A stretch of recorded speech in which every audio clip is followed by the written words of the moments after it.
Hello and welcome to The Week in Gear, the show where I talk about the best guitar stuff released in the last 7 days that should excite guitar players like you and give you gas. So, if you are a gear addict, make sure to subscribe. Now, this week started off slowly but ramped up towards the end with a new combo amp and a new collaboration between two guitar giants. Speaking of guitar giants, that leads us neatly into this week's sponsor, guitar auctions at Gardner Holgate. The nice people at guitarauctions.co.uk have always had some very interesting items up for sale, and this latest auction has some crackers. Included in the next catalogue is a 1989 Takamine FP360 SC, owned and used by none other than Pete Townshend of The Who. But they don't just have potentially high-value guitars, you can also pick up some weird and wacky bargains.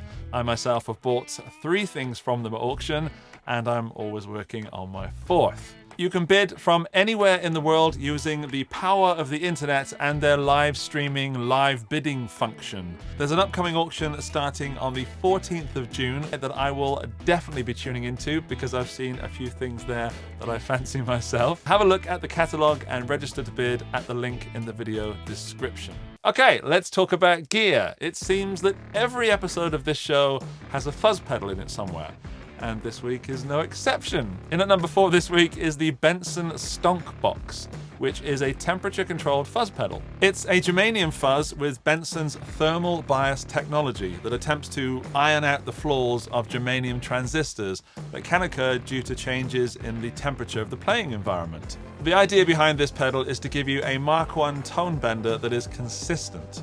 The circuit works by gently warming the transistors to a preset operating point. It's said to operate between freezing and 120 Fahrenheit, which is about 37.8 Celsius to us Europeans. It runs on 9 volts and adds tone and trim to the usual filter and volume controls of a tone bender fuzz. Now, I find it odd that I release a video all about temperature and germanium fuzzes, and then Benson released this a few weeks later. Coincidence? Yes, almost certainly. Well, no, 100% a coincidence. I would absolutely love to try this fuzz, of course. It seems like fun. I checked out Andy Martin's video, and you should too, because he makes some wonderful stuff. At $279, is this pedal the perfect solution to getting great results from a germanium fuzz? Or is it a solution without a problem? I'd love to know what you think down in the comments section, of course. I got an email from Eastwood's mailing list telling me that they are reissuing their tribute to the Mosrite Mark IV Gospel. This guitar being made most famous by Kurt Cobain of Nirvana. Kurt's original model was sold at auction in 2016 for $131,450 American dollars. The new Eastwood model is called the Gospel, and it will set you back only $660 or thereabouts. It's got a basswood body, a bolt-on maple neck with a rosewood fretboard, 22 frets on that fretboard, and a Gibson scale length. It's got nickel chrome hardware with 2 custom SJ Pro Mark IV pickups, which I've never heard of, and I'm pretty sure they are unique to this guitar.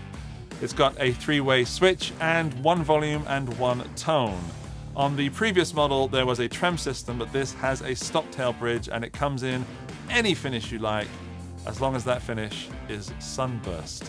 Now, these guitars are crowd-funded and don't go into production until all 24 of them have been reserved. So if you want to get your hands on one, you've got to act quickly. And I might be one of those people that are acting quickly, because initially I was very excited about this guitar, and I'm considering getting one. But after speaking to my friend Eric at Nirvana Guitars on Instagram and YouTube, he told me he bought the first run of these Kurt Cobain Mosrite-inspired guitars, and he sent his back because it felt like a plastic toy. But he did also seem hopeful that Eastwood have built this model better.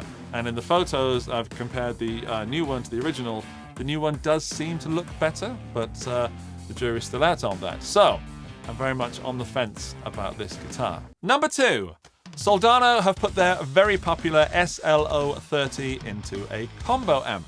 The SLO30 head that came out a few years ago is a lower wattage version of the Big Brother, the high-gain classic SLO100. Now, Soldano have paired that same 30-watt amp with a Celestion Redback speaker. Implied by the name, it's a 30-watt all-tube amp capable of, let me check what Soldano wrote, legendary high gain and crystal clean tones. There we go. It has 5 12AX7 tubes in the preamp section and 2 5881s in the power amp section. It's got an effects loop which is tube buffered. It's got a slave output that can be used with IRs and stacking other amps, although it doesn't have any sort of low box technology in it. And there are a range of finishes available, the most striking being the snakeskin finish. It's priced around $3,300, which puts it at around $400 more than the head version. I have played the head version of this amp, and it is something special. It certainly brings that tone of the original Super Lead Overdrive 100. And pairing this with a Celestion Redback is really interesting because the Redback is sonically somewhere between a vintage V30 and a greenback, and it is one of my favorite speakers. So I think it's an excellent choice here. Bottom line is, it's not cheap, but it is handmade in the US and possibly the best way if you want authentic SLO on the go. By the way, Soldano, you can have that tagline in exchange for money. Just email me. In at number 1, my pick of the week is from Boss, the new SDE 3000 dual delay pedal. Now, there are 2 models available, the SDE 3000D and the SDE 3000 EVH, coming in at around €529 and €629 respectively. The latter being an Eddie Van Halen model that has been built in collaboration with EVH Gear.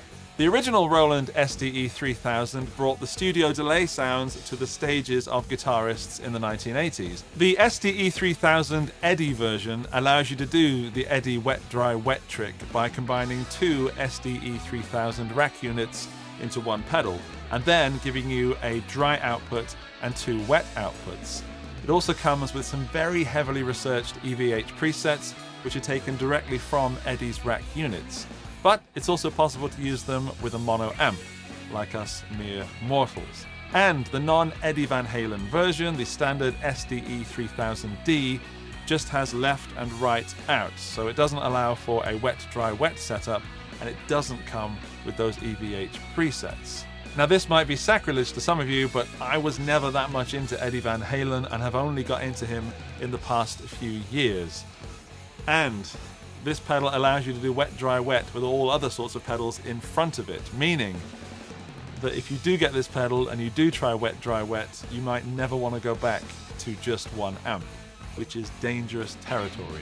Be careful. Okay, let me know what you thought was the best piece of gear this week in the comments section. A big thanks once again to this week's sponsor, Guitar Auctions. There's a link to them in the video description. If you enjoyed this and want to be kept up to date on all new guitar gear releases, go ahead and click there to subscribe.